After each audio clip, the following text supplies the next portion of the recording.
May the name of Jesus Christ be praised again. இயேசு கிறிஸ்துவினுடைய நாமம் துதிக்கப்படுவதாக. We have started examining one claim of the Quran.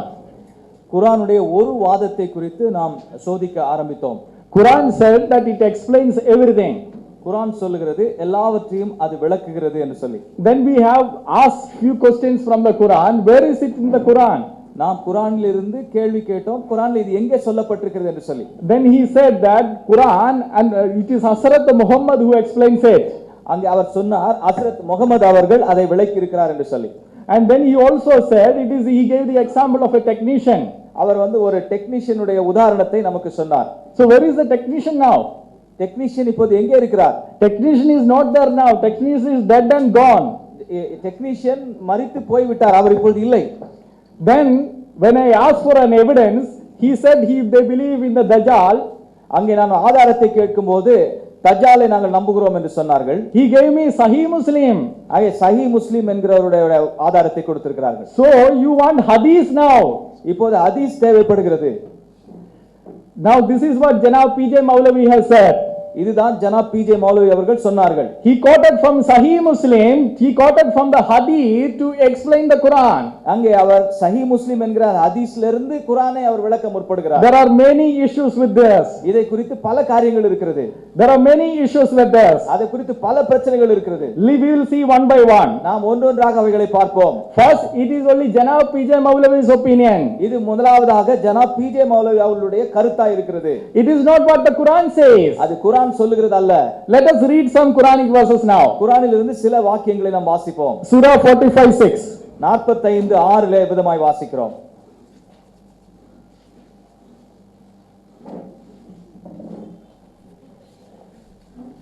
In Surah 45:6, சூரா 45:6 விதமாய் சொல்லப்பட்டிருக்கிறது. It says, these are the verses of Allah which we recite to you in truth. இவைகள் எல்லாம் நாம் சத்தியத்தின்படியே சொல்லுகிற அல்லாஹ்வின் வார்த்தைகள். Then in what statement or hadith? In what hadith? Then in what hadith after Allah in these verses will they believe? இந்த எந்த ஹதீஸிலே இந்த அல்லாஹ்வின் வார்த்தைகள் நம்பப்படுகிறது? Brother, take 77:50 now. 77:15 இப்பொழுது எடுத்துக்கொள்ளுங்கள். Now in another verse, while brother takes 77:50, we'll read another verse. இன்னொரு வாக்கியத்தை நம்ம வாசிப்போம். In 31:6-7, 31:6-7 ஆயத்துகளிலே, and of the people is he who buys an amusement of hadith to mislead others from the way of Allah. No. There are people who buys the hadiths to mislead the people. அங்கே சிலர் ஹதீஸ்களை வாங்கி மக்களை வழி தவற செய்கிறார்கள் என்று சொல்கிறார். So what does Quran says? Quran says in what hadith after Allah in these verses will you believe? Allah has already given you the book, and in what hadith will you believe? இனி அல்லாஹ் ஏற்கனவே குர்ஆனை கொடுத்திருக்கிறார், எந்த ஹதீஸை நீங்கள் நம்புவீர்கள்? Now we will read 77:50. இங்கே 77:50 ஆயத்தை நம்ம வாசிக்கலாம். فَبِأَيِّ حَدِيثٍ بَعْدُهُ وَيُؤْمِنُونَ. Repeat it, brother. فَبِأَيِّ حَدِيثٍ بَعْدُهُ وَيُؤْمِنُونَ. In what hadith after Quran will they believe? குர்ஆனுக்கு அடுத்ததாக எந்த ஹதீஸிலே நீங்கள் நம்புவீர்கள்? So the first problem is Quran says in what hadith, and Janab PJ Maulavi gives another hadith. இங்கே குர்ஆன் எந்த ஹதீஸ் என்று கேட்கிறது, ஆனால் ஜனாப் மௌலவி அவர்கள் வேற ஒரு ஹதீஸை கொடுத்திருக்கிறார். Now if you wanted to quote hadith, நீங்கள் ஹதீஸிலிருந்து கூற வேண்டுமானால், why didn't you state that Quran and hadith is the God's word? நீங்கள் ஏன் அப்பொழுது குர்ஆனும் ஹதீஸும் கடவுள் இறைவனுடைய வார்த்தை என்று சொல்லவில்லை? When you made the agreement, நீங்கள் ஒரு ஒப்பந்தத்தை செய்யும்போது, why didn't you write Quran, we believe Quran and the hadith as the God's word? நீங்கள் ஏன் எழுதவில்லை குர்ஆனும் ஹதீஸும் இறைவனுடைய வார்த்தை என்று? We'll see some clips now. இப்பொழுது சில காரியங்களை நம்ம பார்க்கலாம்.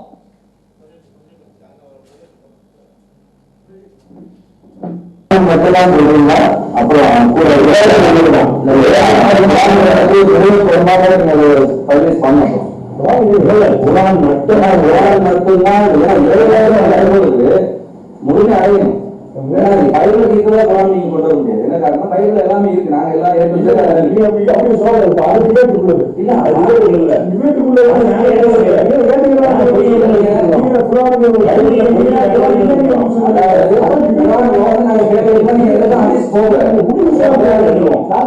பேசுறோம், அடிச்சு போக மாட்டோம். நீங்க ஓகே, அதான் குரான்களை கேள்விகள் எழுந்து பதில்கள் வரணும்னு கேட்கலாம். No, what he is saying is, Quran is not as complete as Bible. So that's a matter of debate. I guess that's a matter of debate. You can't,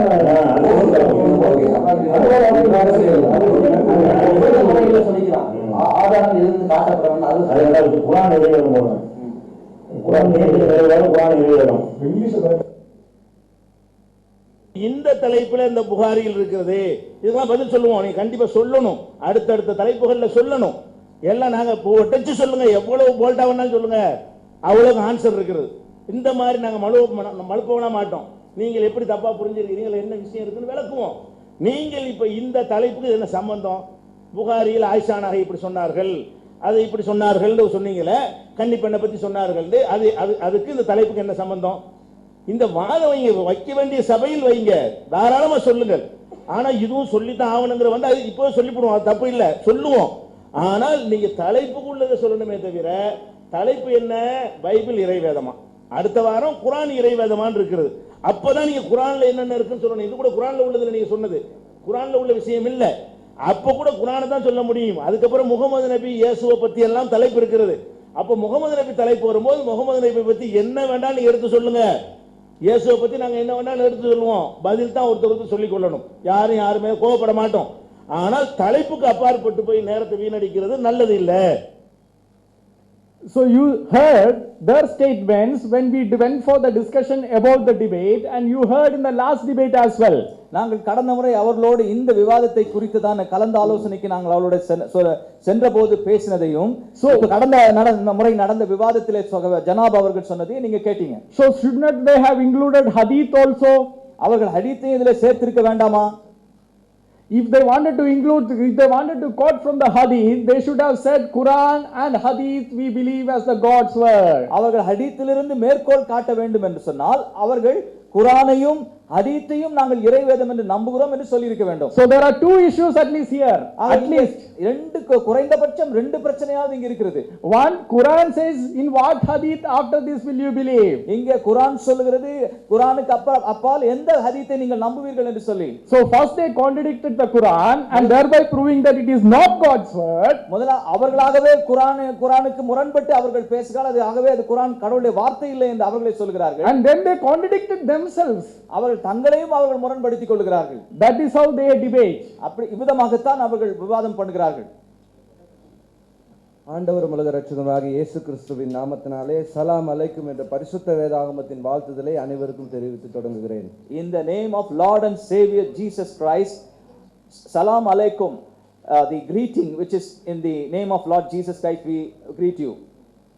அன்பான சகோதரர்களே, காலையிலேருந்து நீங்கள் விவாதத்தை பார்த்துட்டு இருக்கிறீங்க. தொடங்கிலிருந்து அவர்கள் குரானுடைய சம்பந்தமாக குரான் இறைவேதம் அப்படிங்கிறதுக்கான அந்த ஆதாரங்களை வைத்தார்கள். அதிலிருந்து கேள்விகளை நம்ம கேட்டிருக்கிறோம்.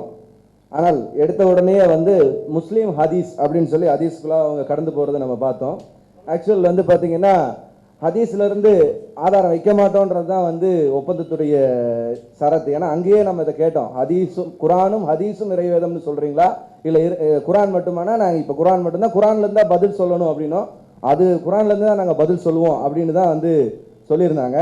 ஆனால் இப்போவே அதுக்கு முரண்படுறாங்கிறத நம்ம தெரிவித்துக் கொள்கிறோம். இதிலிருந்து நமக்கு என்ன தெரியுதுன்னா, குரான் இறைவேதம்ங்கிறத அவங்களே ஏற்றுக்கொள்ள, இது கூட ஏதோ சேர்த்துனா தான் இது இறைவேதம் ஆகும் அப்படிங்கிறத அவங்க நம்புறாங்கிறது தெரியுது.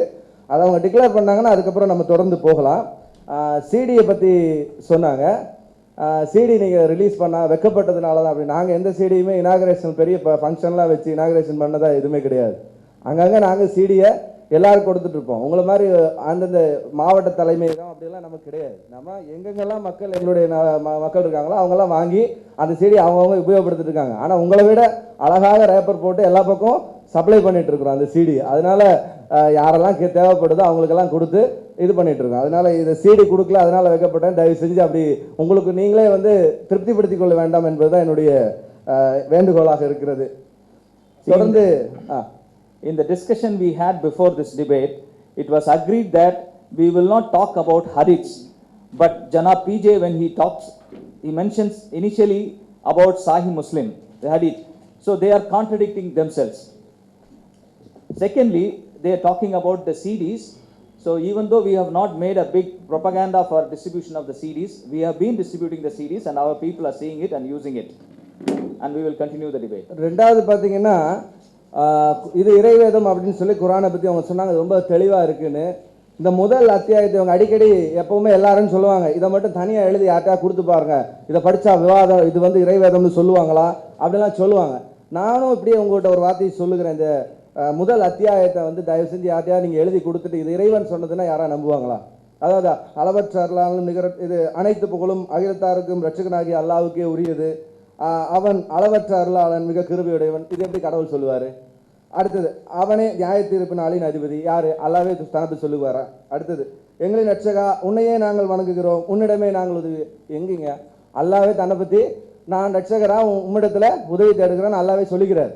அப்போ இறைவனுடைய வார்த்தைங்க, அதாவது இறை வார்த்தைன்னு சொல்லி தான் அது மனுஷன் எழுதின மாதிரி தான் இருக்குது. மனுஷன் எழுதின இதுக்கு இறை வார்த்தைங்கிறதுக்கு முன்னாடி சொல்லியிருக்கணும், இதை இப்படி நீங்கள் தொழுங்கள் அப்படி சொல்லியிருந்தா பின்னாடி முடிக்கும் போது கோபத்தில் உள்ளானவர்களும் அல்ல வழிதேவர்களும் அல்ல, இவ்வளவுதான் முடிஞ்சிருக்கு. இதுதான் இப்படி வாசியுங்கள் அல்லது இப்படி சொல்லுங்கள், நான் இறைவன் சொல்லுகிறேன் இப்படி சொல்லியிருந்தா நம்ம நம்பலாம் இது வந்து இறைவார்த்தை. இப்படியெல்லாம் எதுவுமே கிடையாது. இந்த அத்தியாயத்தை நீங்கள் முழுமையாக வாசித்து பார்த்தால் இது முழுமையாக ஒரு மனிதன் எழுதியது அப்படிங்கிறத நீங்கள் தெளிவாக குர்ஆனுடைய முதல் அத்தியாயம் சூரத்துல் ஃபாத்திஹாவை நீங்கள் வாசித்தினார்களால நன்றாக தெரிந்து கொள்ளுவீர்கள்.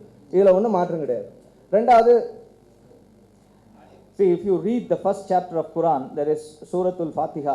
It is said that Allah himself is speaking, but he says, show us the straight path, the path of whom thou hast favored, not the path of those who yearn thine anger, or nor of those. It is as if somebody has written Allah's word. It is not as if Allah has written. Allah has speaking here. So you can give this first chapter to anyone and they can read it and they can very well say that Allah has not spoken, but somebody else has written and spoken. தொடர்ந்து பார்த்தீங்கன்னா ஒரு பைபிளுக்கு ஒரு கேள்வி கேட்டாங்க. ஆதியாகமத்து புஸ்தகத்திலிருந்து ஒரு கேள்வி வச்சாங்க, பகலின் குளிர்ச்சியான வேலையில் போவார், அவர் வந்து ஏசி வாக்கிங் போவார் அப்படின்னு. அந்த மாதிரியெல்லாம் அங்கே எதுவுமே கிடையாது. பகலின் குளிர்ச்சியான வேலையில் இறைவன் வரணும்னு விருப்பப்பட்டா இறைவன் எந்த நேரத்தில் வருவார். அவர் காலையில் வரலாம், பகலின் குளிர்ச்சியான வேலையில் வரலாம், நைட்டு வரலாம், அது இறைவனுடைய விருப்பம். அது எதுக்கு நம்ம கமெண்ட் பண்ணோம்? பகலின் குளிர்ச்சியான வேலையில் வந்தார்னு தான் இருக்க ஒழிய வாக்கிங் போகிறதுக்காக வந்தார், அவர் நடந்து போகிற அப்படி இல்லை. அந்த பகலின் குளிர்ச்சியான வேலையில் அவர் மக்களை பார்க்கறதுக்கு வந்திருக்கிறார், அவ்வளோதான் அதில் இருக்குது. ரெண்டாவது என்ன சொன்னாங்க, அங்கே வந்து ஆதாமே எங்கே இருக்கிறாய் என்று கேட்டார் இப்படின்னு சொல்லி கேட்டு இதெல்லாம் இறைவனுடைய தகுதியா அப்படின்னு சொல்லி ஒரு கேள்வி வச்சாங்க. நம்ம நார்மலாகவே பாருங்கள், ஒரு குழந்தை வந்து ஒரு சின்ன பையன் இருக்கான், நமக்கு ஒரு ஒரு நம்ம வந்து ஒரு வண்டியில் போயிட்டுருக்கோம், நம்ம பையன் ஒரு தப்பு பண்ணுறதை நம்ம பார்த்துட்டோம், தெரிஞ்சிட்டாலும் வீட்டுக்கு போனோன்னு எங்கடா போனேன், என்னடா பண்ணிட்டு இருந்தேன் அப்படின்னு நம்ம கேட்போம். ஏன் நமக்கு தெரியாமையா கேட்டோம்? அவன் என்ன பண்ணுனா, அவன் என்ன பண்ணுறான், அவன் வாயிலேருந்து வர்றதுக்காக நம்ம கேட்கறது. ஒரு தப்பு பண்ண எந்த குழந்தையும் வந்து நம்ம கேட்போம். அதுக்காக வந்து அப்பா வந்து விஷயமே தெரியாமல் அப்படி கேட்டான்ற அர்த்தம் கிடையாது. ஒரு அப்பாவுக்கு தெரியும், ஆனாலும் அவன் வாயிலேருந்து அவன் என்ன பண்ணுறாங்கிறது தெரியணுங்கிறதுக்காக தான் கேட்கறது. ஆனால் இந்த வார்த்தையை சொல்லிட்டு இது கூட தெரியலன்னா இந்த மாதிரி இறைவனை கீழ்படுத்துகிற விஷயம்லாம் இருக்காது குரானில் அப்படின்னார். ஆனால் அது தப்புங்க. ஏன்னா 5ஆம் அத்தியாயம் குரானில் 16ஆம் வசனம் எப்படி சொல்லுகிறது?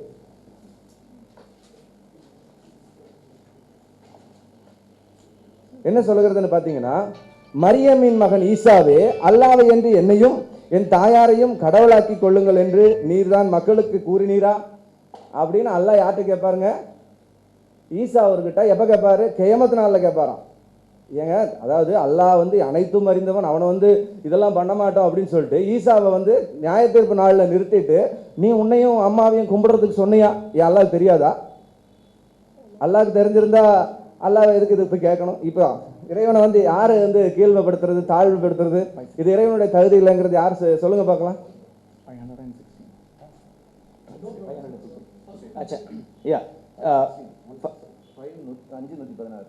516. Actually, they have put forth an argument against the word of God, against the Bible, saying that in the cool of the day, God came to the garden. But what the Bible says is, it is the time of the day when God has visited the Garden of Eden. So we should not take any deeper meaning about which time he came, that time. But we need to know which part of the day he has come to the garden. So that is what we should take. Similarly, they are asking whether if God had known what Adam had done, had not God known what Adam has done. So,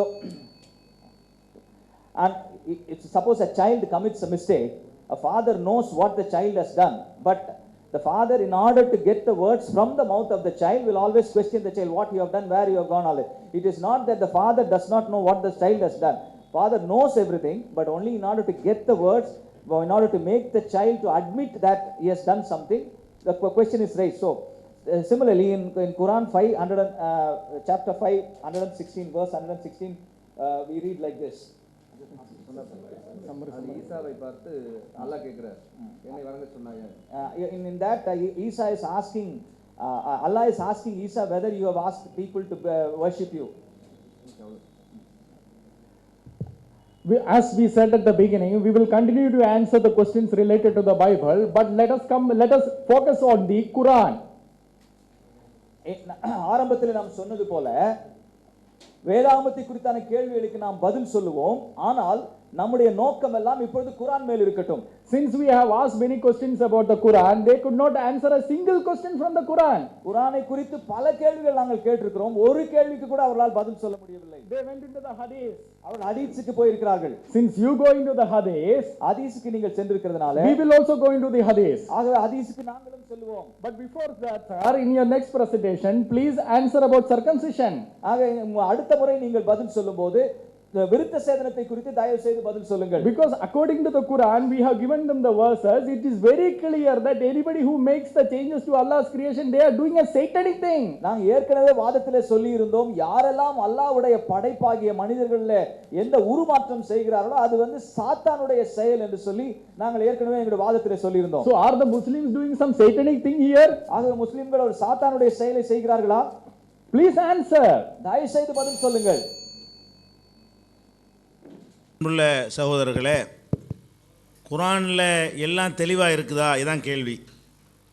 அதுக்கு தான் பதில் சொன்னோம். முகமது நபி நீ தெளிவுபடுத்துவாய் என்பதற்கு தான் உமக்கு இந்த வேதத்தை தந்தோம்னு குர்ஆனில் இருக்குதுன்னு சொல்லி 16:44 வசனத்தை சொல்லி அந்த வாதத்தை வச்சுருக்குறோம். ஆனால் ஜெரி தாமஸ் பதில் சொல்லும்போது என்ன சொல்கிறாருன்னு கேட்டால், அது பிஜேயுடைய கருத்துங்கிறார். குர்ஆனுடைய வசனத்தான் நான் சொன்னேன். குர்ஆன் வசனத்தோடு வாதிடும் பொழுது நீங்கள் அந்த வசனத்தில் அது இல்லைன்னு சொல்லணும். குர்ஆன் என்ன சொல்லுகிற என்று சொன்னால், குர்ஆனை தந்திருக்கிறோம், ஷார்ட்டாக தான் தந்திருக்கிறேன், அதை நீ விளக்குவாய். அவர் விளக்கும் போது அந்த விளக்கம் சேர்ந்தால் அது முழுமையாகிவிடும், அனைத்துக்கும் விளக்கம்னு ஆகிவிடும். அதனால் இது சொந்த கருத்தை சொன்னேங்கிறது கிடையாது, குர்ஆனில் உள்ளது அப்படி தான் குர்ஆன் சொல்லி காட்டுகிறது. Dear brothers, so when we said that Quran, in Quran chapter 16 verse 44, Allah says we reveal this Quran to you, you have to explain it, you have to elaborate this. So this means that Quran is explaining things in few words. The other side, brother Jerry was asking, it is an own opinion of PJ and it is not mentioned in the Quran. This is the Quranic verse what we quoted. So Quran says that Allah will explain everything in detail. For that Allah is appointing a person. He is telling this is the person who will elaborate other things.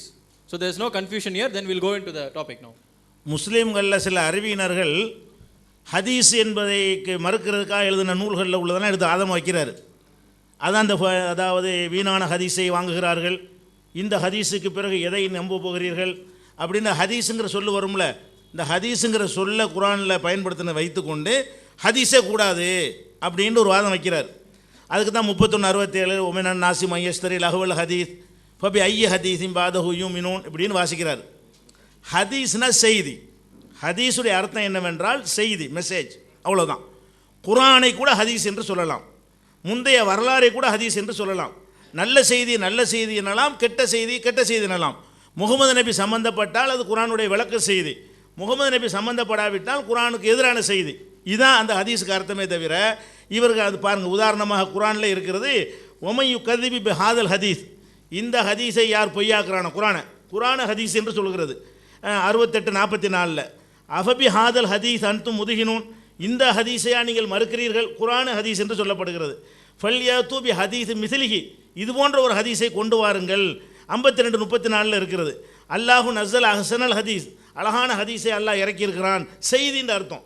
இன்னும் சொல்ல போனால் ஹல் அத்தாக்க ஹதீஸுல் ஜுனூத், ஹல் அத்தாக்க ஹதீஸு மூசா, மூசாவுடைய செய்தி வரவில்லையா, முந்தைய கூட்டத்தாருடைய வரலாறு உனக்கு கிடைக்கவில்லையா, ஹல் அத்தாக்க ஹதீஸு லைஃப் இப்ராஹிம், இப்ராஹிமுக்கு வந்த விருந்தினர்கள் பற்றிய செய்தி வரவில்லையா, செய்தின்னு அர்த்தம்.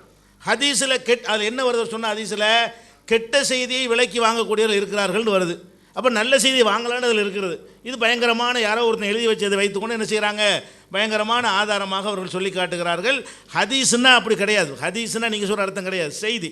முகமது நபி சம்பந்தப்பட்டால் அது குரானுடைய விளக்கம் என்று நாங்கள் எடுத்துக்கொள்கிறோம், குரான் சொல்கிற காரணத்தினால். அது வரைக்கும் சொல்லுகிறேன். Then they quoted a verse from the Quran and they just blindly read the verse in the Quran and said that in the Quran it is mentioned as hadith, so you should not take hadith. In Quran, in that verse, chapter 31, verse 67, Allah clearly says that they are buying the bad hadith. The meaning of the word hadith is news. It's a message. So Allah is condemning that they are buying the bad news, and that is why it has been condemned. So you should not take it to the direct, meaning. So all these they are putting, it is not their own preparation. So some foolish Muslim scholars in the name of Muslims, they have put this, argument that in Quran there is a word by name hadith, so you don't have to, Allah condemns the word hadith, so you don't follow hadith. So this is their, borrowed intelligence and not their own intelligence. Now, if you have to read the Quran fully. In Quran chapter 68, verse 44, Allah is referring to the Quran itself as hadith. Allah poses a challenge, whoever falsifies this hadith. So there again Allah is putting the word hadith. Similarly, in chapter 52, verse 34, Allah is saying that Allah revealed this hadith, meaning the Quran. Whatever be the message, if the message is in the Quran, it is also referred to as a message or a news. If it is related to Prophet Muhammad sallallahu alaihi wasallam, we'll take it. So that's a news which is related to Prophet Muhammad sallallahu alaihi wasallam, we'll take that. And we are not talking about the hadith the way how you translate it. And in another place, Allah says that, are you rejecting this hadith? Here Allah is referring the Quran and not the hadith. Hadith is the meaning. It's a word used for the meaning news. It's a message kind of thing. So please don't be, you don't give way for all your imagination that Allah is condemning the bad hadith. Allah is very well saying that bad hadiths are condemned because they are selling the bad hadiths for, for a price. So you have to understand that wherever the word hadith comes, it has the meaning, the news. We will accept the news, whatever is related to Prophet Muhammad sallallahu alaihi wasallam, and whatever hadith is mentioned in the Quran, if you read that, it is self-explanatory. அடுத்து வரிசையாக தான் பதில் சொல்லுவோன்னு சொல்லிக்கிட்டு இருந்தோம். இந்த விருத்த சேதனத்தை ஒன்று சொல்லலைங்கிறாரு, பின்னாடி வருது. நான் லிஸ்ட்டு படி எழுதி வைத்துக் கொள்ளுங்கள்னு சொன்னேன், எழுதி வைக்காமல் கேட்குறார்கள். அவங்க லிஸ்ட்டு படி விருத்த சேதனம் இனிமேல் தான் வருது. விருத்த சேதன கத்தனாவை பற்றி ஒன்றும் சொல்லவில்லை என்றார். நான் தான் வரிசையாக சொல்லிட்டு வரேன்னு சொல்லியிருக்கிறேனே, வரிசையாக தான் வரும் பதில், வரும் விருத்த சேதனம் வரும். அதுக்கு முந்தி கேட்டதை முதல் சொல்லலை. மீனில் கடலில் உள்ள மீன் அறுத்து சாப்பிடணுமான்னு கேட்டீங்க, அதுக்கப்புறம் விருத்த சேதனை கேட்டிருக்கிறீங்க. ஒன்று கூட விட மாட்டோம். வெங்கடேஷ் சொன்னதில் இருந்து பாத்தியா சூறாவில் இருந்து என்னென்ன கேட்குறீங்களோ அனைத்திற்கும் பதில் வரும். ஒன்று கூட விட மாட்டோம். அதை குறித்து வைத்துக்கொண்டு நாங்கள் பதில் சொல்லிக்கிட்டோம், ஆர்டராக சொல்லுவோம். இப்போ ஹதீஸுக்கு விளக்கம் சொன்ன காரணம் என்னென்னா, இந்த விளக்கத்துக்கே நீங்கள் மறுத்ததுனால தான் அதை முதல்ல இப்போ எடுத்துக்கொண்டேன். அப்போ அடுத்து என்ன கேட்குறாருன்னா, சொல்லிக்கிறீங்களா? டைம் போயிடக்கூடாது. Though we will be conveying we'll be answering all your allegations. We said that we'll answer it in the order in which you asked. Now you wanted an explanation for circumcision, that is there, that is coming in the row, it's in the pipeline, don't worry, we'll answer them. But before that you put a question on about the seafood, about the fish, slaughtering fish and things like that. So we will answer that. So we have noted down all the allegations you have raised in an order, and we'll answer them. And you are also asking about the Quran, the Alam surah, all that, right? Everything is coming, we'll answer them. அடுத்ததாக அந்த முதல் அமர்வில் சொன்ன வாதத்தில் அந்த வரிசை கிரம பிரகாரம் அடுத்து நாம் சொல்ல வேண்டிய பதில் கடலில் உள்ளது ஹலால் என்று குரான் சொல்லுகிறது. கடலில் உள்ள மீன் வகையெல்லாம் ஹலால், அனுமதிக்கப்பட்டது என்று சொல்லுகிறது. இன்னொரு வசனத்தில் செத்து போனது சாப்பிடக்கூடாது என்று சொல்லுகிறது. அப்போ கடலில் உள்ளது நம்ம அறுத்து சாப்பிட முடியுமா? அப்படி தான் சாப்பிட்றீங்களா? அப்போ குரான் அது இதை யார் விளக்குவா, என்ன விவரம்னு கேட்குறார். இது நான் ஏற்கனவே சொன்னபடி முகமது நபி அவர்களை விளக்கம் செய்வதற்கு அல்லாஹ் அனுப்பியிருக்கிறான். அவங்க விளக்கம் கொடுக்குறாங்க. 2 வசனத்தையும் வைத்து அவர்கள் காலத்தில் விளக்கம் கொடுக்கிறார்கள். கடலில் உள்ள மைத்தத்து, தானாக செத்தது நமக்கு ஹலால் ஆக்கப்பட்டு விட்டது, அது அறுக்க தேவை, விதி விலக்கு. இப்போ எல்லாரும் தாய் தந்தைக்கு பிறந்தாங்கங்கிறோம். இயேசு தாய் தந்தைக்கு பிறக்கலன்னு குரான் சொல்லுது, விதிவிலக்கு. பொதுவாக சொன்னோம்னு சொன்னால் அது விதிவிலக்காக ஒன்று சொல்லப்பட்டு விட்டால் அது கழிச்சிக்கிறணும். எல்லாரும் வந்தாங்கன்னு சொல்லிட்டு ஒருத்தர் வரலைன்னா அவர் கழிச்சிக்கிறணும். அப்போ எல்லாரும் ஆணுடைய விந்து துளிக்கு பிறந்திருக்கும் போது இயேசு அப்படி இல்லைன்னு குரான் சொல்லும் பொழுது அதை எப்படி எடுத்துக்கொள்கிறோம்? முரண்டு எடுத்துக்கொள்ள மாட்டோம். இவர் மட்டும் அதில் வரமாட்டார். அதே மாதிரி கடல் வாழ் பிராணிகளை பொறுத்த வரைக்கும் அது செத்தாலும் அது ஹலால் என்று எங்கள் முகமது நபி குரானுக்கு விளக்கம் சொல்வதற்காக அனுப்பப்பட்ட முகமது நபி அவர்கள் இதுக்கு விளக்கமாக சொல்லிவிட்ட காரணத்தினால் அதில் ஒரு குழப்பம் இல்லை. குரான் தெளிவாக தான் இருக்கிறது. கடல் விஷயத்தை நாங்கள் செத்த மீனை சாப்பிடலாம், தெளிவான விஷயம், தெளிவாக சாப்பிட்டு கொண்டிருக்கிறோம், புரிந்து கொண்டிருக்கிறோம், எல்லாருக்கும் புரியக்கூடிய விதத்தில் இருக்கிறது. அடுத்து தான் கத்தனா வரும் சொல்கிறான். So the second question they put is about the eating the seafood. They are asking us, how will you slaughter the seafood when in Quran it is mentioned all the food what is available in sea is permitted to you and dead things are prohibited. So when you have to understand this, you have to treat it as an exception. Like we already said, Prophet Muhammad sallallahu alaihi wasallam was sent to elaborate, was sent to explain the Quran. So we have that in the traditions of Prophet Muhammad sallallahu alaihi wasallam, that it is narrated that this is an exception. For example, if you say that for everybody to be born, you need parents, and Quran believes that for the birth of Prophet Isa alayhi salam, there is no need of any parents. So that is an exception. But at the same time, you should not break the ground rule that for everybody it can happen. So it's kind of exception. That is what you are trying to say here. And the reason why we answered about hadith is because that is the fundamental thing we are putting forth. They are questioning on that. That is the reason we put on the hadith. So we will continue with the circumcision now. இவர்கள் புரிந்து கொள்வது போல புரிந்து கொள்வதாக இருந்தால், பெண்ணிடம் பிறந்தவன் சுத்தமாக இருப்பது எப்படி அப்படின்னு யோபுவில் 25:4 இருக்கிறது. அப்போ இயேசு அசுத்தமான ஒரு ஆள், பைபிள் பிரகாரம் பெண்ணிடம் பிறந்தவர், ஆம்பளை பேசவே இல்லை, பெண்ணிடம் பிறந்தவர் சுத்தமாக இருப்பது எப்படி? அப்போ இயேசு பெண்ணிடத்தில் பிறந்ததை ஒத்துக்கொள்கிறார்கள். அப்போ இயேசு அசுத்தமானவர் என்று இதுக்கு அர்த்தம் கொடுப்பார்களான்னு சொல்லட்டும். Also they should answer that in Job, Bible Job chapter 25 verse 4, it says whoever was born to the woman is unclean. So as per your belief that Jesus is born to that woman, another man, you believe that Jesus is born to the woman, so will you give the direct meaning that Jesus is unclean? You will have to answer this one. இதை புரிந்து கொள்வது போல திறந்த மனதோடு புரிந்து கொள்ள ஒரு விஷயத்தை சொல்வதாக இருந்தால் நிஜமாக குறை இருக்க வேண்டும்.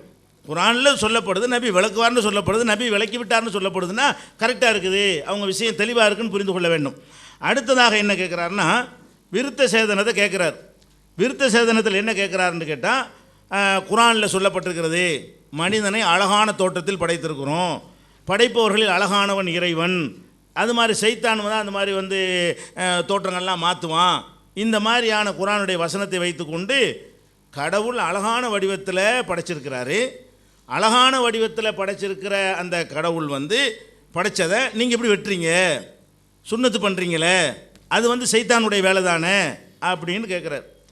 அதில் எங்களுக்கு அதற்கு என்ன ஆன்சர் என்று கேட்டால், முகமது நபி அவர்களுக்கு திருக்குரான் சொல்லுகிறது, இத்தபிய மில்லத்தை இப்ராஹிம் ஹனீஃபா, 3வது அத்தியாயத்தில் 95வது வசனத்தில், இன்னும் பல இடங்களில், உதாரணத்துக்கு ஒன்று போதும், 3வது அத்தியாயம் 95வது வசனத்தில் இப்ராஹிமுடைய வழிமுறையை நீ பின்பற்று குரானில் இருக்கிறது.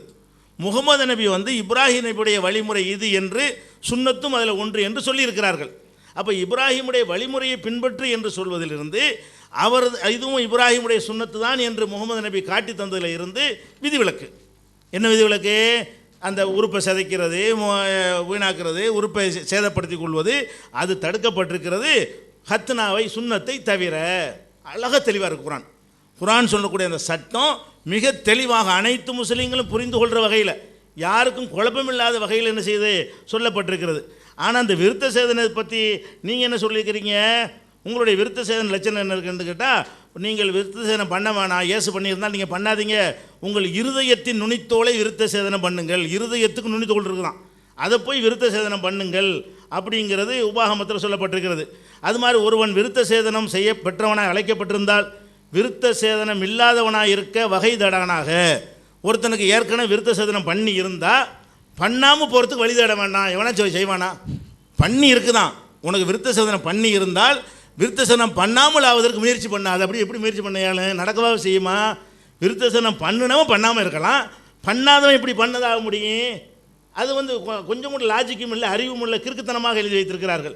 அதே மாதிரி விருத்த சேதனமும் ஒன்றுமில்லை, விருத்த சேதனம் இல்லாமையும் ஒன்றுமில்லை, தேவனுடைய கற்பனைகளை கைக்கொள்ளுதலே காரியம் என்று விருத்த சேதனம் என்ன செய்ய சொல்கிறாரா செய்ய சொல்லலை என்னன்னு விளங்கலை. இந்த மாதிரி சொல்லாமல் அனைத்து முஸ்லீம்களும் தெள்ள தெளிவாக புரிந்து கொள்ளக்கூடிய வகையில் தான் நீங்கள் எடுத்து காட்டிய சட்டம் அமைந்திருக்கிறது. Also you should, whenever you are putting an allegation, you have to be open-heartedly put it. So when you believe in something, don't raise question even in that one. When you assume that the birth of prophet is, as per your Bible, you assume that the prophet Jesus is born to Mary without any parents. So you believe that, so that's an exception. That's the way how we are approaching. If you read, they have put 2 verses from the Quran saying that Allah has created men in the beautiful form and Satan is changing the creation. So this is an exception. Circumcising is an exemption to this list. Allah has definitely created people in the beautiful form, but this is an exemption. So when how do we arrive at this conclusion that we'll have to circumcise? It is also in the Quran. In Quran chapter 3 verse 95, Allah clearly says, "Fattabi'u millata Ibrahim." So we have to follow the tradition of Ibrahim alayhis salam. So that is very clearly demonstrated there. Also, if you look into the Bible about what it is mentioned about circumcision, you will end up in confusion. If you read Bible, it is saying, don't do circumcision. Though prophet Jesus was circumcised, don't do circumcision. And also, Paul is ordering them to circumcise their heart. How do you circumcise their heart? Forget about it. They are going to the peak of absurdity, saying that circumcised people need not become uncircumcised. How do you do that? Is it possible? So when you have to see all these verses from the Bible, what are you trying to say? Are you trying to are you for the circumcision? Are you against it? But Quran is very clearly mentioning. So this is an exception. You don't have to worry about it. Also, it is mentioned in First Chronicles chapter 7 verse 18. The First Corinthians chapter 7 verse 18, that there is nothing like circumcision. Whether you want to do the circumcision is something there, it is not there. So what is mentioned in this verse? So this is not clearly mentioned in the Bible, but Quran is clearly giving a demonstration. அடுத்ததாக அவர் கேட்ட ஒன்று வரிசையாக தான் வந்துட்டு இருக்கிறேன். பதில் சொல்ல கூடாது வரும். அதாவது பதில் தாண்டி வந்திருந்தால் சொல்லுங்கள். பதில் சொல்வதை தாண்டி வந்திருந்தால் சொல்லணுமே தவிர நீங்கள் சொன்ன ஆர்டரில் பதில் சொல்லி கொண்டிருக்கிறேன். அடுத்ததாக என்ன கேட்குறாருன்னு கேட்டால், அந்த குடும்ப வாழ்க்கையை பற்றி குரான் பேசுகிறது. கணவன் மனைவிக்கு மத்தியில் பிரச்சனை வருவதை பற்றி பேசுகிறது. அதில் 4வது அத்தியாயத்தில் 34வது வசனத்தை வாசித்து காட்டி, அப்போ பெண்களை அடிக்க சொல்லுது. கணவன் மனைவிக்குள்ள பிரச்சனை ஏற்படுமையானால் அவங்களுக்கு அறிவுரை சொல்லுங்கள், கேட்காடி அடிங்க என்று சொல்லப்படுது. அதை வச்சுக்கிட்டு விளக்கம் கொடுக்குறாரு. எப்படி அடிக்கிறதுனா, எத்தனை தடவை அடிக்கிறது? ஒரு தடவையா, 2 தடவையா, 3 தடவையா? ஒரு 2 மணி நேரம் கொடுத்தா அத்தனை நம்பர் சொல்லியிருப்பார். வழங்குதா? எவ்வளோன்னு சொல்லிட்டு இருக்கலாம்ல. 1,01,000, 1,02,000, 1,01,000, 1,02,000 போயிட்டு இருக்கலாம். இது சாதாரணமாக கேட்டுடலாம். அது அப்படி நிறைய காட்டுறது, ஒன்றுமில்லாத போட்டு என்ன செய்கிறது, காட்டுறது. அப்போ அடிக்க சொன்னால் அடிக்கிறதுக்கு லிமிட் என்னன்னு கேட்குறாரு. சாதாரணமாக ஒரு ஆளுக்கு சாப்பிட போடுறோன்னு சொன்னால் என்ன லிமிட் என்ன? So we will not skip anything, whatever has been raised. So we are answering everything. Just because of shortage of time, we are going on. So the next question, allegation they raised on the Quran is about the family life, about the husband permitted to beat the wife. They're quoting from the Quran chapter 4 verse 34 and asking us to give us a limit as to how long, what is the number of counts that the husband has to beat. For that he is wasting his entire sitting. He is wasting the entire slot allotted to him just to count the numbers. Maybe if he got another 2 hours or so, he'll count up to 1,000,000 or so. I don't know that. But the reason why he is putting is because to exaggerate it, just to make sure that this is like a huge thing. இதுக்கு பதில் சொல்றாங்க. இது முழுமையாக வாக்கியில் வச்ச பிறகு சொல்லுங்க. இது முழுமையாக வைக்கலண்ணா, பாதியில் நிற்கிது. No, it is partial. This verse is very partial. Just keep the verse fully. Just give the complete picture of the verse and then you ask put forth your argument rather than not asking few bits from Quran. Just put the entire essence of what is mentioned in that verse. ஒரு நிமிஷம் இருக்கா? அப்போ என்ன கேட்குறாருன்னா, எத்தனை தடவை அடிக்கிறதுன்னு கேட்குறாரு. ஒரு காரியத்தை சொல்வதாக இருந்தால் எதற்காக சொல்கிறோமோ அந்த ரிசல்ட் வர்ற வரைக்கும் அடிந்து அதுக்கு அர்த்தம். ஒரு மாணவன் வாத்தியார் அடிக்கிறான்னு அர்த்தம், அவன் 2 அடியில் திருந்துறவனுக்கு 2 அடி, 10 அடியில் திருந்துறவனுக்கு 10 அடி, 5 அடியில் திருந்துறவனுக்கு 5 அடி, 5 இட்லி போதுங்கிறவனுக்கு 5 இட்லி, 10 இட்லி போதுங்கிறவனுக்கு 10 இட்லி. இது என்னையா சொல்லிட்டு இருக்க முடியும்? சொல்லிக்கிறேன். So you will have to assume based, so he's asking about the limit. So you have to take it based on the scenario. Assume a person, a professor is warning, he's beating the student just to make sure that he's studying properly. Will you ask how many times you should beat? Beat until he is repenting. If he's done something wrong, beat until he is repenting. So it's very absurd to ask all these questions. And when you say that feed him food, will you ask how many plates of food, how many kilograms of gosh, or things like that? So all these are very absurd. So these questions will also be answered. So you put that verse first, then let us demonstrate it.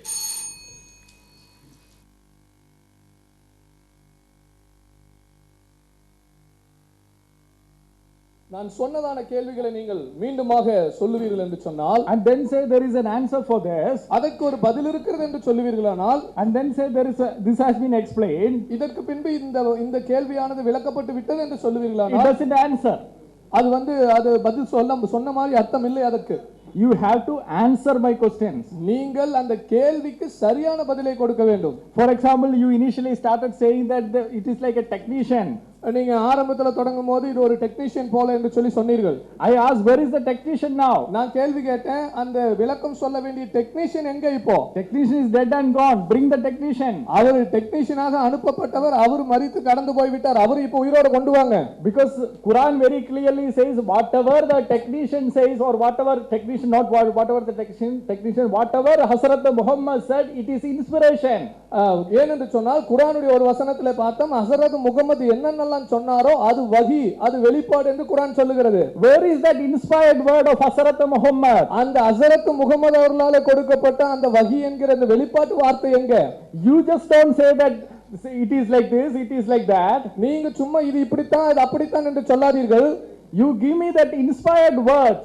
அந்த ஹஸரத் முகமது அவருடைய வெளிப்பாட்டு வசனங்களை சொல்லுங்கள். You explain you answer the questions through the inspired words. அந்த வெளிப்படுத்தப்பட்ட அந்த வசனங்களின் அடிப்படையில் பதில் சொல்லுங்க. And then Janab PJ Maulavi has said that the Quran uses the word hadith to refer to Quran itself. PJ Maulavi sir அவர் சொன்னாங்க குர்ஆன்ல ஹதீஸ் என்கிறதான வார்த்தை இருக்கிறது, அந்த ஹதீஸ் என்கிற வார்த்தை குர்ஆனையே குறிப்பிடுகிறது என்று சொன்னார்கள். That is what I am also saying. அதை தான் நாங்களும் சொல்லிட்டு இருக்கிறோம். Did I say anything different? நான் ஏதாவது மாறுதலாக சொன்னேனா மாற்றமாய் சொன்னேனா? I also said that the Quran is the hadith. நானும் அதை தான் சொல்கிறேன், இந்த குர்ஆனும் ஹதீஸ் தான் என்று சொல்கிறேன். What are the hadith will you believe? That is what I asked. இந்த ஹதீஸ்ல நீங்க எதை நம்புவீர்கள்? The only hadith that you are supposed to believe is this. நீங்க நம்ப வேண்டிய ஒரே ஹதீஸ் இது மட்டும்தான். So I haven't given the verses, he gave it for me. நாங்கள் என்ன வசனங்களை கொடுத்தோமோ அதே வசனத்தை அவர் திரும்ப சொல்லுகிறார். So he has strengthened my case now. அவர் நான் என்னுடைய ஆதாரத்தை என்னுடைய கூற்றை அவர் உறுதிப்படுத்தி இருக்கிறார். Now let us examine some of the answers that he said. அவர்கள் சொன்ன பதிலை சில பரிசோதிப்போம். He said he mentioned about circumcision. அவர் சுன்னத்தை பற்றி அவர் குறிப்பிட்டு விட்டார் என்று சொன்னார். And then he mentioned that you must follow the way of Abraham. அவர் சொன்னார் நீங்க இப்ராஹிம் மார்க்கத்தை பின்பற்ற வேண்டும் என்று சொன்னார். Have you read that verse in the context? அந்த கான்டெக்ஸ்ட்ல அந்த வசனத்தை வாசித்தீர்களா? Did that context says that prophet Abraham did circumcision? அந்த கான்டெக்ஸ்ட்ல இப்ராஹிம் சுன்னத் பண்ணார்னு அந்த வசனம் சொல்லுதா? You please give me the exact reference where it is commanded you to do the circumcision, because I have very clearly told you given the references from the Quran and said it is satanic. நான் உங்களுக்கு தெளிவான வசனத்தை குர்ஆனிலிருந்து காண்பித்து விட்டு அதற்கு சொன்னேன் இது முற்றிலுமாக அந்த வடிவத்தை கெடுப்பது என்பது சாத்தானுடைய செயல் என்று சொன்னேன். Now you are adding questions. நீங்கள் மீண்டும் கேள்விகளை இணைத்துக் கொண்டிருக்கிறீர்கள். You said Abraham, follow the way of Abraham. What does that mean? ஆபிரகாமுடைய மார்க்கத்தை பின்பற்றுங்கள் என்று சொன்னால் அதனுடைய அர்த்தம் என்ன? Where is it mentioned in that verse that Abraham did circumcision? அந்த வசனத்திலே ஆபிரகாம் சுன்னத் பண்ணார்னு எங்க குறிப்பிட்டிருக்குது? If you make that exception, you have to show the exception from the very inspired word itself. நீங்கள் அது ஒரு விதிவிலக்கு என்று ஏற்றுக்கொள்வீர்கள் என்று சொன்னால் அந்த விதிவிலக்கை வெளிப்பாடு என்று சொல்லுகிற அந்த வெளிப்பாட்டிலிருந்து காண்பிக்க வேண்டும். Now he spoke about the eating the fish. அவர் மீன் சாப்பிடுறது குறித்து சொன்னார். Now about the eating the fish, மீன் சாப்பிடுவதை பற்றி he said Hazrat Muhammad had made an exception. ஹஸரத் முகமது அவர்கள் ஒரு விதிவிலக்கு செய்தார்கள். It is not there in the Quran. அந்த விதிவிலக்கு குர்ஆன்ல இல்ல.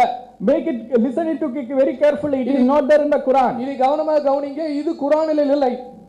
Probably it is there in the hadith. Maybe ஒருவேளை இது ஹதீஸ்ல இருக்கலாம். So if hadith differs from the Quran, அந்த ஹதீஸ் குர்ஆனுக்கு மாற்றமா இருக்கும் என்றால் you are asking us to accept the hadith. நீங்கள் அந்த ஹதீஸை நாங்கள் நம்ப வேண்டும் என்று எங்களிடத்தில் கேட்கிறீர்கள். Sir, we have noted down this point. No, we have written down this point. இந்த குறிப்பு இந்த பாயிண்டை நாங்கள் எழுதி இருக்கிறோம். So Quran says something, குர்ஆன் ஒரு காரியத்தை சொல்லுகிறது. Hadith says something else, ஹதீஸ் இன்னொரு காரியத்தை சொல்லுகிறது. He says that is an exception that the Hazrat Muhammad made. அவர் இந்த ஹஸரத் முகமது அவர்கள் இந்த விதிவிலக்கு செய்தார்கள் என்று அவர் சொல்லுகிறார். Okay, we will accept that. அதை நாங்கள் இப்ப ஏற்றுக்கொள்கிறோம். But don't backtrack after some time. இதுக்கு அப்புறம் நீங்க திரும்ப இதிலிருந்து விலகி போயிராதீங்க. Now can Hazrat Muhammad make that kind of exceptions? ஆனால் ஹஸரத் முகமது அவர்கள் அந்த விதமான விதிவிலக்கை செய்ய முடியுமா? In Quran chapter 66:1, குர்ஆனுடைய 66:1 it says O prophet, why do you prohibit what Allah has made full for you? 61:6 வசனம் சொல்லுகிறது, அல்லாஹ் அனுமதித்ததை நீர் ஏன் தடை செய்கிறீர் என்று சொல்லி குர்ஆன் வசனம் கேக்குது. Seeking the approvals of your wives. உங்களுடைய மனைவிகளுடைய விருப்பத்தை நாடி நீர் ஏன் தடை செய்கிறீர்? And Allah is forgiving and merciful. அல்லாஹ் மன்னிப்பவனும் இரக்கமுடையவனுமாக இருக்கிறார். And if you continue to read, அதை தொடர்ந்து வாசிப்பீர்கள் என்று சொன்னால், it has some mention about honey. அது அந்த இடத்துல தேனை பற்றி குறிப்பிட்டு இருக்கிறது. Now what that honey means we will discuss later. அந்த ஹனி என்னத்தை பற்றி சொல்லுகிறது என்பதை நாம் பின்னாடி பார்ப்போம். But it is very clear what Allah has made halal, Hazrat Muhammad cannot make haram. அல்லாஹ் எதையை ஹலால் என்று சொன்னாரோ அதை ஹஸரத் முஹம்மது அவர்கள் ஹராமாக்க முடியாது என்பது தெளிவாகிறது. So but Janab PJ Maulavi said Hazrat Muhammad had made that exception in the exception, so we must go by that exception. ஹஸரத் முஹம்மது அவர்கள் சில விதிவிலக்குகளை செய்திருக்கிறார்கள், அந்த விதிவிலக்குகளை நாம் பின்பற்றணும் என்று சொல்லி மௌலவி பிஜே சொன்னார். I want you to pay very attention to the argument that is evolving. இந்த இடத்துல எழுப்பிக் கொண்டிருக்கிற இந்த விவாதத்துக்கு உங்களுடைய முழுவிதமான கவனத்தை செலுத்த வேண்டும் என்று நான் கேட்டுக்கொள்கிறேன். Quran, they said in the beginning that Quran in few words has explained. அவர்கள் ஆரம்பத்திலே சொன்னார்கள் குர்ஆன் ஒரு சில வசனங்களில் மிக முழுமையான விளக்கத்தை கொடுத்து இருக்கிறது. I have shown the verses that Quran claims that it explains everything in detail. குர்ஆன் தன்னிற்கு எல்லாவற்றையும் முழு விவரங்களை கொடுக்கிறது என்கிறதான வசனத்தை நான் குர்ஆனிலிருந்து காண்பித்தேன். Then I raised many questions from the Quran. அந்த குர்ஆனிலிருந்து அதிகமான கேள்விகளை நான் எழுப்பினேன். They have not answered a single question from the Quran. குர்ஆனின் அடிப்படையிலிருந்து தெளிவான பதிலை அவர்கள் அதுல ஒரு கேள்விக்கு கூட கொடுக்கல இன்னும். They quoted the Quran and said that it is the Hazrat Muhammad who is explaining it. அவர் குர்ஆனிலிருந்து ஒரு வசனத்தை காண்பித்து சொன்னார், இது ஹஸரத் முஹம்மது அவர்கள் தான் இதை பற்றி உங்களுக்கு விளக்கி சொல்வார்கள். I don't have an objection to that. அதற்கு எனக்கு எந்த இடத்துல ஆட்சேபனையும் இல்லை. I myself quoted the verse which says that everything that Hazrat Muhammad speaks is inspiration according to the Quran. நானும் அந்த வசனத்தை தான் உங்களுக்கு குறிப்பிட்டேன். ஹஸரத் முஹம்மது அவர்கள் எதையெல்லாம் பேசுகிறார்களோ அது வஹியாக இருக்கும், அவருடைய வாயிலிருந்து வந்த சொந்த கருத்துக்கள் அல்ல என்பதை குறிப்பிட்டோம். I am only asking where is it in the Quran? நான் அதைத்தான் கேட்கிறேன், அது குர்ஆன்ல எங்க இருக்கு? Then you went to the hadith. நீங்கள் அதற்காக ஹதீஸுக்கு போனீங்க. Even when the hadith differed from the Quran, they asked us and said that this is the answer. அந்த ஹதீஸ் குர்ஆனிலிருந்து முரண்பட்ட பட்சத்திலும் கூட அவர்கள் சொன்னாங்க இதுதான் அதற்கான பதில் என்றார்கள். Now you are getting their logic correct. இப்போ உங்களுக்கு அதனுடைய லாஜிக் என்ன என்பது புரிந்து கொண்டிருக்கிறது. Now the same scholars, இதே அறிஞர்கள், the same intellectuals, இதே அறிவாளிகளான அறிஞர்கள், you have seen them in the video that they claim that they will answer it from the Quran. அவர்கள் அந்த வீடியோல நீங்க பாத்தீங்க நாங்க குர்ஆன்ல இருந்து தான் பதில் சொல்லுவோம் என்று சொன்னார்கள். So they have already considered the one point, they cannot answer it from the Quran and Quran cannot explain it. ஒரு காரியத்தை ஏற்கனவே நிரூபித்து விட்டார்கள், குர்ஆனுக்குள்ளிருந்து எங்களால பதில் சொல்ல முடியாது, குர்ஆன்ல இருந்து முழுமையான விளக்கத்தை கொடுக்க முடியாது என்று சொல்லிவிட்டார்கள். Hazrat Muhammad got the inspiration but it is not there in the Quran. ஹஸரத் முஹம்மது அவர்களுக்கு வஹி வெளிப்பாடு வந்தது, அது குர்ஆனிலே இல்லை. The judgments that he made, it is not there in the Quran. அவர் கொடுத்ததான தீர்ப்பு குர்ஆனிலே இல்லை. They went to the hadith. அதற்காக அவர்கள் ஹதீஸுக்கு போனாங்க. Now you must understand this basic things. இந்த அடிப்படை காரியங்களை நீங்கள் புரிந்து கொள்ள வேண்டும். Because we will use the same logic. நீங்க என்ன லாஜிக்கை யூஸ் பண்றீங்களோ, once since the things are becoming clear, இந்த காரியங்கள் தெளிவாகும் போது, now we know where their stand is. அவர்களுடைய நிலைப்பாடு எங்க என்பதை நாங்கள் காண்பிப்போம். Since their stand is becoming very very clear session after session, ஒவ்வொரு பகுதிக்கு பிறகு ஒவ்வொரு பகுதிக்கு அவர்களுடைய நிலைப்பாடு என்ன என்பது தெளிவடைந்து கொண்டிருக்கிறது. we will use their same stand, அவர்களுடைய அதே நிலைப்பாடை எடுத்து உபயோகித்து, and we will prove that Quran is not the God's word. குர்ஆன் இறைவனுடைய வார்த்தை இல்லை என்பதை இந்த விவாதத்தில் நிரூபிப்போம். We have just examined one point of Janab PJ Maulavi. PJ Maulavi அவர்கள் சொன்னதான ஒரு பாயிண்ட் தான் இத்தனை நேரம் பரிசோதித்து இருக்கிறோம். Janab PJ Maulavi stated in the beginning and we have examined just one point and you have seen how he has been changing the stand. அவர் ஒரு ஆரம்பத்துல ஒரு பாயிண்ட் சொன்னார், அதை தான் நாம் பரிசோதித்துக் கொண்டிருக்கிறோம். இதுக்குள்ள அவர் எத்தனை நிலைப்பாட்டுக்கு மாறிவிட்டார் என்பதை நாம் பார்த்து கொண்டிருக்கிறோம். Now the thing is this, இப்பொழுது இந்த காரியம் என்னவென்றால், when we quote the Quran we will have to go to the hadith to know the meaning. இந்த குர்ஆன் வசனங்களை பெற்றுக்கொண்ட பிறகு இந்த வசனத்துக்கான விளக்கத்திற்கு ஹதீஸுக்கு போக வேண்டி இருக்கிறது. The inspired words of Hazrat Muhammad, the judgments that he made, it is there in the hadith. ஹஸரத் முஹம்மது அவர்களுக்கு வெளிப்படுத்தப்பட்ட வார்த்தைகளும் ஹஸரத் முஹம்மது அவர்கள் செய்ததான தீர்ப்புகளும் ஹதீஸ்ல இருக்குது. I am saying that is the conclusion that I understand from their answers. அவர்களுடைய இத்தனை நேரம் கொடுத்த பதில்களிலிருந்து தெளிவான காரியத்தை நாங்கள் இதை புரிந்திருக்கிறோம். So when we quote the Quran and when we go to the Hadith, even if the Hadith differs from the Quran, we must take it as an exception. குர்ஆனை code பண்ணிட்டு அதுக்கான விளக்கத்துக்கு ஹதீஸுக்கு போகும்போது அந்த ஹதீஸ் குர்ஆனுக்கு முரண்படும் என்று சொன்னாலும் அவர்கள் கருத்துப்படி நாம் அதை ஏற்றுக்கொள்ள வேண்டும். I am not making these conclusions on my own. நான் என்னுடைய சொந்தத்திலிருந்து இந்த முடிவை உங்களுக்கு கொடுக்கவில்லை. From their answers, their supposed answers, I am making this. அவர்கள் பதில்களாக சொல்லுகிற காரியங்களிலிருந்து இந்த முடிவை உங்களுக்கு நான் அறிவிக்கிறேன். So with the same stand, அதே நிலைப்பாட்டில் we will take the same stand. அதே நிலைப்பாட்டை நாங்கள் எடுத்துக்கொண்டு Whenever we will take the Hadith Quran and we will explain it with the Hadith, and whenever the Hadith differs from the Quran, you have to accept it as an exception. நாங்கள் குர்ஆன் வசனங்களை எடுத்து அதற்கான விளக்கங்களை நாங்கள் ஹதீஸிலே கொடுக்கும்போது அந்த ஹதீஸ் விளக்கங்கள் குர்ஆனுக்கு முரண்பாடாக இருந்தாலும் கூட நீங்கள் அதை ஏற்றுக்கொள்ள வேண்டும். அப்படித்தான் உங்களுடைய பதில் இப்பொழுது இருந்தது. And then prove that Quran can never be God's word. அதற்கு பின்பதாக குர்ஆன் ஒருபோதும் இறைவனுடைய வார்த்தையாக இருக்காது என்பதை நிரூபிப்போம். நண்பர்களே, காலையில அவங்க சொல்லிட்டாங்க மேனுவல் புக் அப்படின்னு சொல்லிட்டாங்க. மேனுவல் புக்ல வந்து எப்படி இருக்கும் அப்படின்றத நான் ஃபர்ஸ்ட் சொல்றேன். இப்போ அதாவது ஒன்றும் இல்லை, குர்ஆனுடைய முதல்ல ஓபன் பண்ண உடனே நமக்கு வந்து அத்தியாயமா போட்டிருப்பாங்க, ஒவ்வொரு அத்தியாயம்.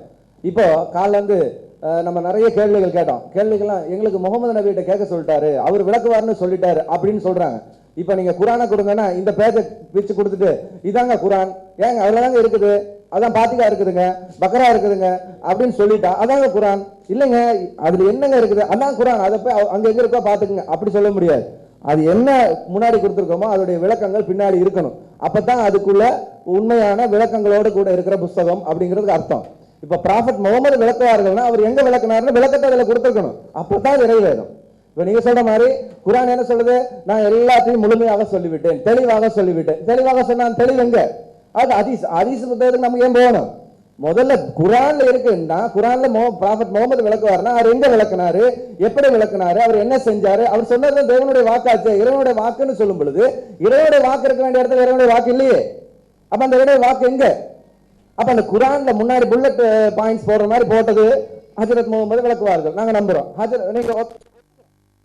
முகமது விளக்குவார்கள், அவர் சொல்லலாம் வஹி, இதெல்லாம் நாங்க ஏற்றுக்கொண்டதான், ஏன்னா குர்ஆன்ல இருக்கு.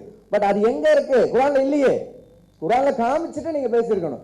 இதைத்தான் நாங்க உங்களுக்கு அக்ரிமெண்ட் போடும்போது நாங்க என்ன கேட்டோம், குர்ஆனும் ஹதீஸும் இறைவனுடைய வார்த்தைன்னு போடுங்கன்னு சொன்னோம். இல்ல குர்ஆன் இறைவன், நாங்க அப்போ சொன்னோம் பைபிள் ஃபுல்ஃபில், நாங்க இதுக்குள்ளதான் எந்த ஒரு இதா இருந்தாலும் இதுக்குள்ள இருந்தா நாங்க உங்களுக்கு வந்து எடுத்து சொல்லுவோம். எந்த சட்டமா இருந்தா இதுக்குள்ளதான், இல்லைன்னா அதை மறுதளிக்கிறதா தான் போகுது, இல்லாம இருக்க போகுது. ஆனால் நீங்க என்ன சொன்னீங்க, இல்ல குர்ஆன் ஃபுல்ஃபில் எல்லாமே அதுல இருக்கு. எல்லாம் இருந்தா எங்க இருக்கு? கேட்ட கேள்விக்கு எத்தனையோ கொஸ்டின் வச்சுட்டே இருக்கிறாங்க. கேள்விகளுக்கு லைனா பதில் சொல்றேன்ட்டு லைனா ஹதீஸ்ல இருக்கு, அந்த ஹதீஸ்ல இருக்கு, அந்த ஹதீஸ்னு நம்பர் கொடுத்துருக்காங்க. கண்டிப்பா அதுக்கான விளக்கங்களை கொடுப்பாங்க. சொல்றேன் நான். அப்போ ஹதீஸ்ல இருக்குன்னா ஹதீஸ்ல இருக்குங்கிறத அப்ப முக்கியம், குர்ஆன்ல இருக்காங்கிறதா கேள்வி. குர்ஆன் இறைவாதமான்ற தலைப்புல விவாதிக்க வந்துட்டு குர்ஆன்ல இல்ல ஹதீஸ்ல இருக்கு. அப்ப ஹதீஸ்ல இருக்குங்கிறதுக்கு நம்ம குர்ஆன் ஹதீஸ் இறைவாதம் சொல்லிட்டு போயிருக்கலாம்ல.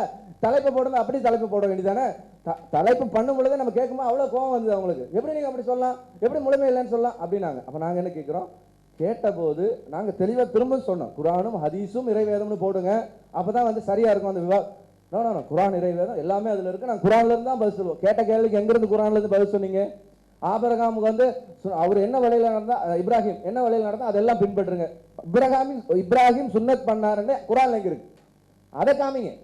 அதை இந்த வரைக்கும் நீங்க காமிக்கவே இல்லை. இப்ராஹிம் சுன்னத் பண்ணாருன்னு காமிச்சா ஓகே, இப்ராஹிம் சுன்னத் பண்ணியிருக்காரு, அவருடைய வழியில நடக்காரு, அது கேள்வியே இல்லையே. அவரோட வழி அவரை பின்பற்றுங்கன்னா அவர் சுன்னத் பண்ணதுனால எல்லாரும் சுன்னத் பண்றாங்க அப்படின்ட்டு போயிடும். ஆனா அங்க அப்படி இல்லை, இப்ராஹிமை பின்பற்றுங்கள், அது ஓகே. இப்ராஹிமை பின்பற்று, இப்ராஹிம் எப்படி நடந்தார், சுன்னத் பண்ணாரா? இல்லையே. குர்ஆன் okay. So actually, so far we've been seeing that in the initial, in the agreement also we said that you put Quran and Hadith as God's word. They said no, only Quran is the God's word. And then we raised this many questions, and they said we will give you answer by answer, simply saying answer by answer and quoting all the answers from the Hadith. And you are saying that it's all with the one word. And right, so if it is a manual, you quoted that as a manual. If it is a manual, where should be the details? It has to be detailed in so and so places. Prophet Muhammad has mentioned this detail for that. In so and so places, Prophet has given, Muhammad has given the definition or meaning for this person that is not included in the Quran. And you've been quoting a verse from the Quran saying that Hazrat Muhammad followed the religion of Ibrahim. Okay, right. So you show me the verse where Ibrahim got the circumcision, or where he made the circumcision. The circumcision in the Quran. You show that word. Simply, that is also you have to go to the hadith. பல அறிஞர்கள் வந்து குர்ஆனுடைய அந்த இதை பார்த்து பிரமித்து இருக்கிறார்கள் அப்படின்னாரு. பல இஸ்லாமிய அறிஞர்கள் மண்டையை பிச்சுக்கிட்டு இருக்கிறாங்க அந்த குர்ஆனுடைய வார்த்தைகளுக்கு விளக்கம் சொல்ல முடியாம. ஏன்னா எங்கிட்ட தமிழ்ல இருக்கிற 13 குர்ஆனுக்கு 13 விளக்கங்கள்.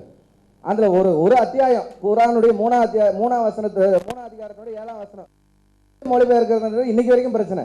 அது ஆரம்ப காலத்துல இருந்தே இப்ரா கத்தீர்னா பெரிய தப்சீர் விளக்க அறிஞர், அவரு விளக்கத்துக்கும் இன்னைக்கு மௌலவி பிஜே அவர்கள் விளக்கத்துக்கும் பெரிய வித்தியாசம்.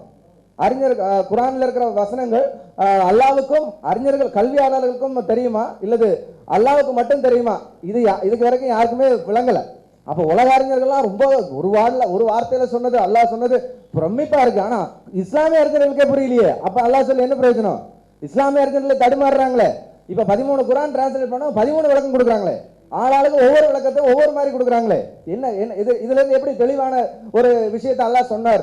ஒரு வார்த்தை சொன்னா அது வந்து புரிஞ்சிருது, விரிவா புரியும். ஆளாளுக்கு விளக்கம் கொடுக்குறாங்க. They said actually the scholars and the eminent people looking at Quran, they are admired and they are astonished on all these things. And we have here 13 versions of Quran. And in 13 versions, we have a different meaning for a single word. It says that the secret things will be known to Allah and the scholars. And so even comparing with Ibn Kathir, and he's having a different translation for that, a different meaning with the translation. And Maulavi PJ has different meaning with the translation. It seems that even the Muslim scholars did not understand a word in Quran, and saying that everybody is admired and astonished with the meaning and all these things of Quran. அப்ப பாத்தீங்கன்னா இதுல இருந்து என்ன சொல்றாங்க? ரொம்ப தெளிவான வசனம். அல்லாஹ்வே இதை சொல்றாருங்க அடிக்கடி. என்ன சொல்றாரு?